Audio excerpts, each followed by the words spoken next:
Hello, kain na tayo. Luto na ang ating sutanghon. Ay, di maklaro. Ayan, luto na ang ating sutanghon.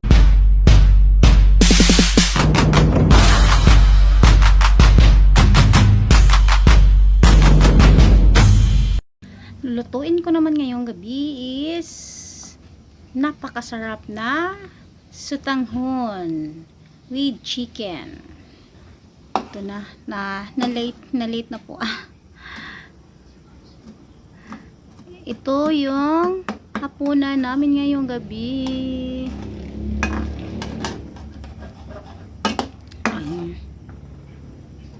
Ito na. Napakasarap na sutanghon. Homemade sutanghon. Nailagay ko na yung mga sangkap. At saka ito yung sibuyas. At itong repolyo. Yun na lang ang naiiwan. So, kulong-kulo na siya. Ayan, kulong-kulo na siya. Ilalagay na natin ang sutanghon.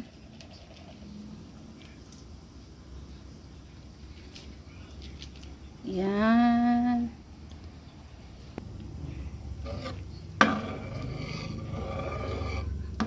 Ayan. Pakuluin natin muli.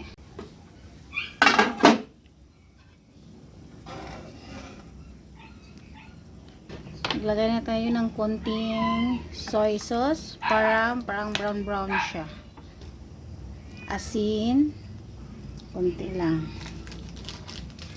Ajinomoto. At ito yung repolyo. Ito yung nagpapasarap na maganda tingnan. Paminta.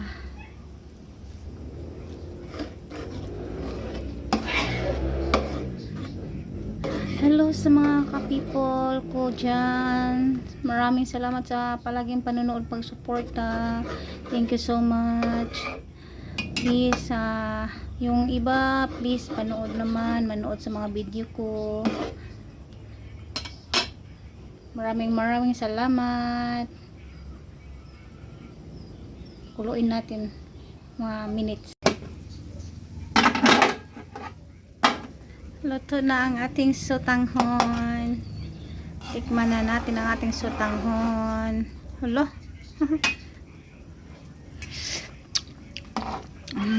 Bango na siya. Lagyan na ng konting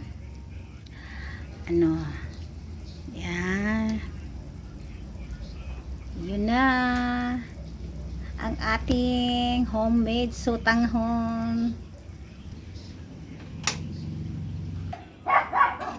Ito na ang ating sutanghon. Hirap kasi ako lang ang nagbibideo. Homemade sutanghon lang ito pero masarap. Ayan. Kain tayo. Hapunan. Yung sabaw.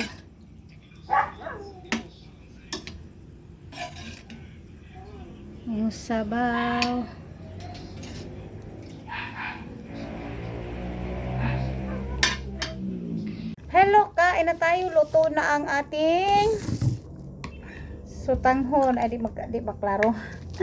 Ayan, luto na ang ating sutanghon. Yan, sarap. Pero hindi pwede magkamay kasi mainit.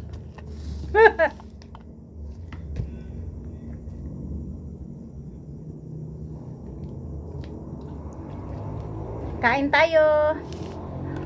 Hapunan na namin. Aga kaming naghapunan ngayon.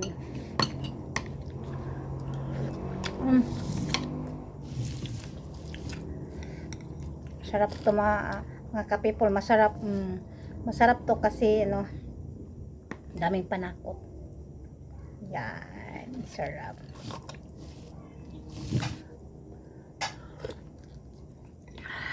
Sarap sa sabaw.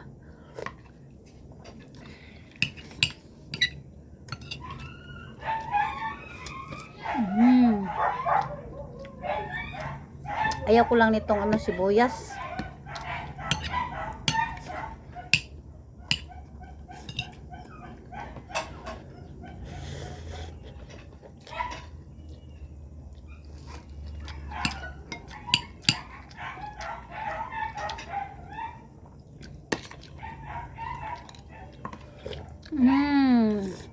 Sarap talaga ng sabaw.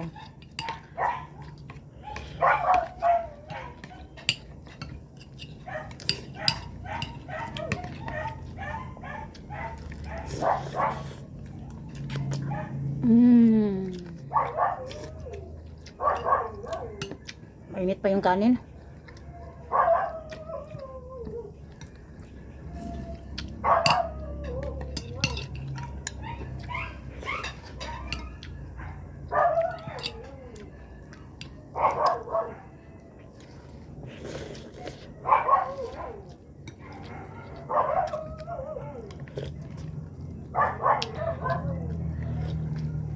Dito na lang. Maraming salamat sa panonood.